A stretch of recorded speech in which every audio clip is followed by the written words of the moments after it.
The concept that we're going to be going over this week is family dynamics. So we will find out quite a bit about how families function, the roles of the different members, what forms are different types of families, how they view healthcare, how they can influence one another, and what can be some issues that can cause problems in families, and how they communicate with one another, and also how they function on a day-to-day basis. Here are a few goals that I hope that you can actually get to by the end of this presentation and end of your readings. So first thing we're going to do is try to define and describe the concepts of family dynamics. So when we look at families, we want to think about how they live and interact with one another. As a nurse, you're going to find yourself assessing and sitting back and watching how families work together, how they interact and speak to one another, and you'll also find out different people's roles within that family.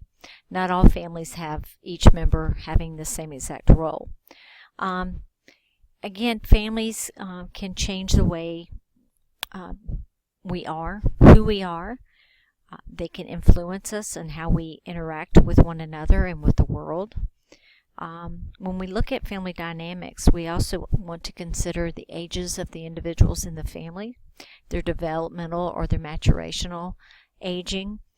We want to look at the history behind their family, their beliefs. We also want to see how significant a role a family plays in our patients. Some families, the family members have a very connected and do have a very significant impact on them, where other families are very loose and don't have that impact. As you can see here, and you'll be able to read the definitions in your Potter book, but we have many definitions of what we consider now of families. Years ago, it used to be either extended families or nuclear families. Then we became more of a single-parent family homes, and then we have just built on from there. So, as the slide says, a family is who the members say they are. You never assume someone's a family or not part of the family. So we have many different family members and many multitudes of families that configure the different families we have today. So again, a family is who the family members say they are. If you look at one of your definitions, you can even see that the interactions between family members are usually fluid and change with growth and development, with time and circumstances. And that's the way families have changed over the years as well.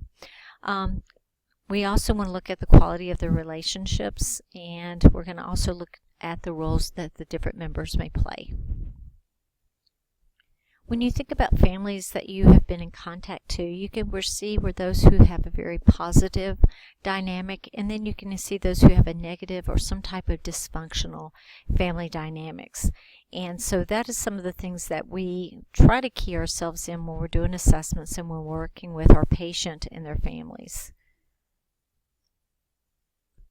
This slide's very interesting because it tells us different concepts that attribute or maybe contribute to a family. So a family is in the center, and this is the involved person. So what makes up a family, and you have all the different types of families that make up a family around that.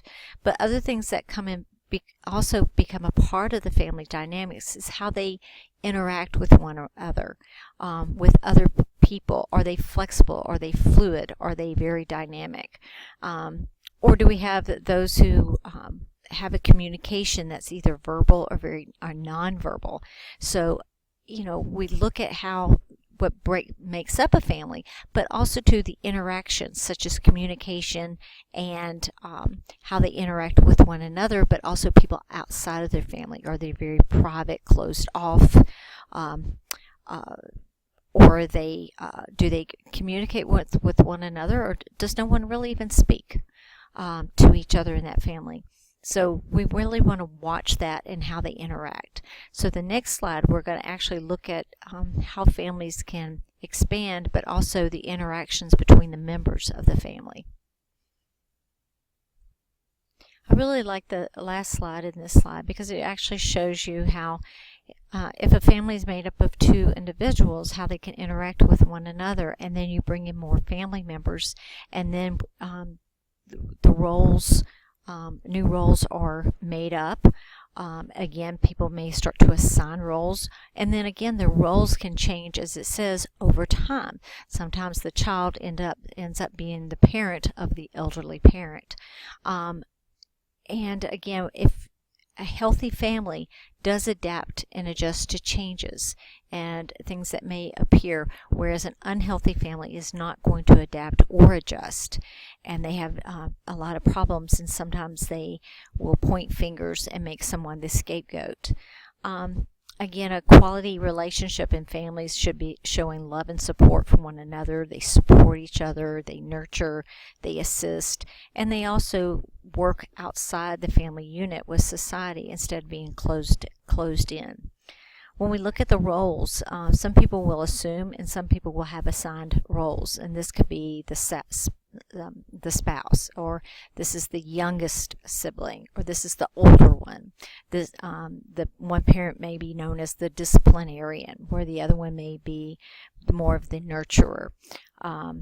Somebody may be the enabler in the family, or someone may also maybe be the scapegoat, or known as the leader, or the one who brings in the money to the family. But healthy families do adapt and change with their roles over time, as I said before. Families become more and more complex, and now that we have extended family relationships become even more complex. Same-sex families may or may not be accepted by or may be estranged from their families of origin. Also too, in times of illness and interaction, if someone has to step in for an ill family member, it becomes very demanding, and so sometimes there's the finger pointing. You're the oldest, it's your responsibility, or you're the one who makes the most money, or you're the one who never did anything before, now it's your turn. So different things like that can happen within a family. So again, they become very, very complex. Some families are more involved than others, and again, some families communicate better than others. We have different theories too that they're going to look at in this textbook. But again, looking at your families, is it a dyad or a triad, and how complex does this family become over time? So here's some of the influences that can affect family dynamics, such as the age of the family members, the maturational ages. Also too, history of the people. What is their history? What kind of family background did they come from, and did they bring into this new family? The culture, depending on the cultures they were brought up in. What were their norms? What may be a norm for you may not be a norm for another family member. Roles change over time, so that's going to change. Role of each member individually. Maybe someone in the family becomes sick, or maybe passes away, and someone else has to step into that new role. You're going to see some collaborative learning, and these are some things I want you to think about, and we're going to discuss in class. So just look them over. You might even want to jot down a few notes, and we'll go over them in class and do some activities. So what needs to pique our interest or make our antennas go up? And these are being able to recognize risk factors when we have negative family dynamics. Again, you may want to look this over and be prepared for class. So the next slides are going to give you some examples of situations that put a family at risk. So I want you to kind of think about these situations so we can go over those in class.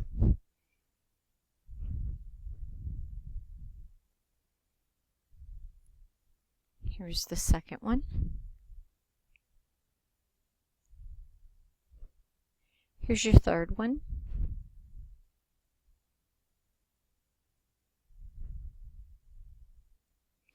And here's the fourth one.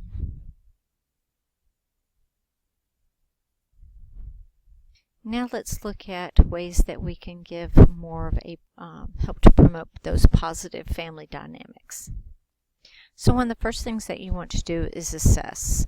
And so you're going to do a family assessment. You're going to especially talk to the family, get some information, communicate with them. Again, kind of find out what type of family they are. What are their risk factors? What can we do to help to improve? How can we recognize what's going on in this family? The other thing is you want to think back and go back and read over the different theoretical links, such as your family systems theory, structural function theory, and family stress theory, and your developmental theories. So go through and read over those, and this is also going to help. So what you have in your blackboard is an example of, and a handout of, the Calgary Family Assessment Tool. You also have that you can use in clinical. And so it looks at interactions among the family members. And it has 3 different major categories: your structural, developmental, and your functional assessment. So with your structural assessment, you want to look at the social system. You want to look at the specific roles of the family members, and you want to make sure they're maintaining some type of equilibrium or balance among those roles, and that everyone's able to function within their roles and within the family unit, and along with society and outside community. Some families are very isolated, so we want to make sure that in a time of crisis they know what resources are available to them. If they don't go outside the family, they become more and more stressed, which can lead to dysfunction. So we want other families like to maintain open boundaries and give and accept help from the outside as needed, which a lot of families do, but some are very different and don't go outside the family. And this can definitely become a huge issue. When we look at the developmental theory or assessment of them, we're looking at what stage are they in, what transition are they in. So remember, when we looked at developmental phases of the individual, we also have the family. Is this family going through a change in relationships, changes such as the child going away to college, or the young family just now beginning or starting out? And so those are the types of things we want to look at and see what developmental stressors may be affecting the family that go along with the normal life cycle. I hope that makes sense. If not, I can describe more in class. So as families mature and change, the family relationships are going to change as well.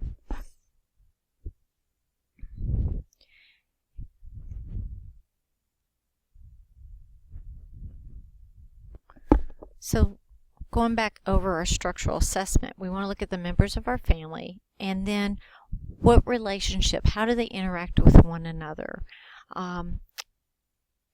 Who influences the family members? And then again, we're going to use the genogram to help us look at family members and their social relationships. So we're going to be working on that in class, so please make sure to bring in those papers when we look at how the family is structured, or is there a go-to person in the family? So think about how different families you've seen. You may even think of TV shows, and you may start looking at shows a little bit differently and who does what, or if you're watching a movie, you'll start assessing the family structure. As I said before, the developmental assessment is looking at where they are in their life. Where are they in a family, but also the individuals, where they are in their life. And then different life events. Some are predictable, some are unpredictable, such as the child maybe going to school, graduating from high school, hopefully going to college, getting married, having children. Those are those predictable events. And then you have unpredictable events that can affect the family, maybe the loss of a job, a loss of a loved one, and so forth. And so these can be unexpected family member coming in or someone having to move back home. Some of these are unpredictable events that can affect the family. So we want to look at that, where they are in their families. The other section we have is how do they function, the functional assessment, and their interactions and behaviors towards one another. This is huge because this can affect everyday living. What are their communications? How do they problem solve? What about their beliefs and their values? This can be very interesting, especially when we look at who interacts with who. Or do certain family, if it's dysfunctional, certain family members may team up against another family member. Someone may be the scapegoat. You may have what we call a triangulation, which is in your fundamentals book. It talks about triangulation in families. And so that's the type of thing you want to find out. How do they function every day? And again, how do they express themselves to one another? Or do they even communicate at all? Once we've gathered our information and done our assessment, then we need to identify the issues that may be affecting the family, and what teachings that we may need to do or help them to assess, and then knowing what are the resources they need. Some of the family things that we're going to be looking at is an expanding family. Are they having another child? Are they adopting? Or do they, what are their, insurance? Do they work? Do they have work obligations? Do they need assistance with home arrangements and so forth? What's stress? How do they work under stress? And what do they do to get over stress? The other thing that we want to think about too is there something threatening the family, such as an illness, a life-threatening illness, or a cancer, something of that sort? How can we get assistance to them and help them to still continue to function? Who may take over a role or be the supportive person in the family, or the person to get the information? It could be family violence. We may pick up on substance abuse or an addiction in the family. It may be death and dying issue, or the death of a child that is affecting how this family. So when we're looking at this assessment, please make sure that for class, and so you're ready, you look on page 24 and 25, conducting a family assessment and looking at structure, development, and functional assessments. And then what are we going to do when we're planning care when a family dynamics become dysfunctional? And we're going to look at the genogram and see how that can help us come up with more information. They have a really good looking at our exemplars on box 3-1 on page 27, looking at the positive and then the negative family dynamics. Here's some other concepts that go around family dynamics. Some of these we've already gone over before, and some of these we will be going into this semester in this course. And here's another activity that I'm going to hopefully do in class with y'all as well. So if you want to look it over and just kind of jot down some notes to yourself, and we'll go over this in class as well.